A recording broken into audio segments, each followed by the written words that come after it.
間學校嗰度同我傾偈。咁啱佢見到我跌咗喺地下，因為我當時要認路啊嘛，咁跌咗喺地下，跟住我同媽講：你可唔可以扶起我？佢話：細個咪同你講過咯。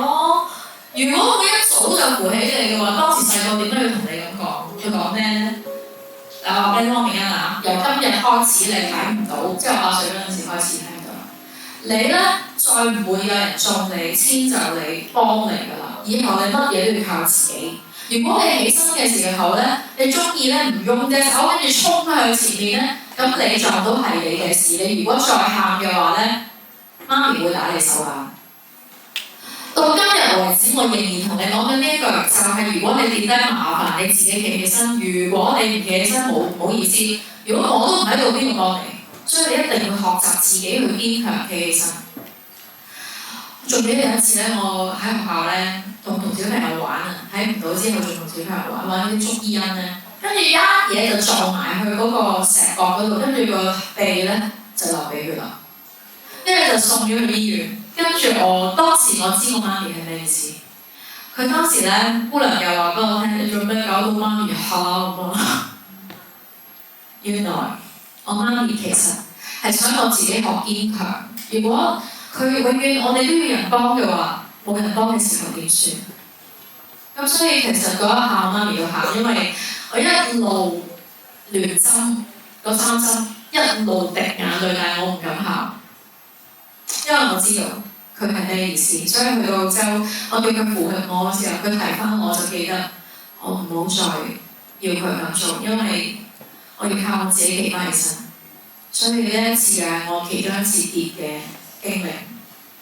然後咧，我就參加一啲歌唱比賽。點解要咧？因為我去考嗰啲普通嗰啲大學，因為其實我嘅成績係夠嘅。當時我考完會考之後，當時仲有會考嚇，係夠嘅，分係夠，但係佢又係因為我睇唔到呢一個原因，所以冇收。我當時係讀唔到音樂系啦，亦都讀唔到 vocal 即係唱歌嗰啲。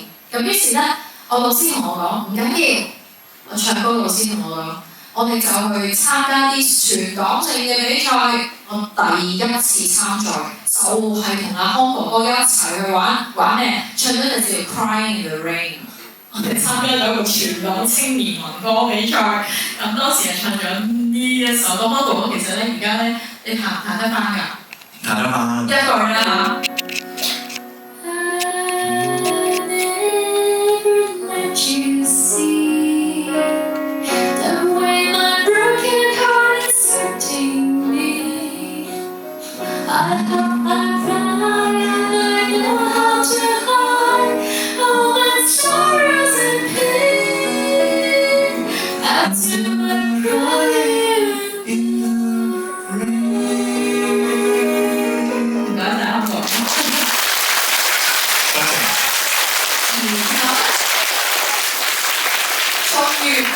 我哋贏咗亞軍，但係又聽到一個好奇怪嘅消息，就係贏冠軍嗰個原來係其中一位評判嘅屋企人，所以佢攞咗冠軍。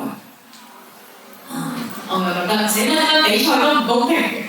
不過我覺得人仲係會公平，呢個世界仲係公平。點解咧？因為後嚟我參加嘅活動咧，即係嗰個會邀請我去嘅活動咧，係多過冠軍姐姐嘅。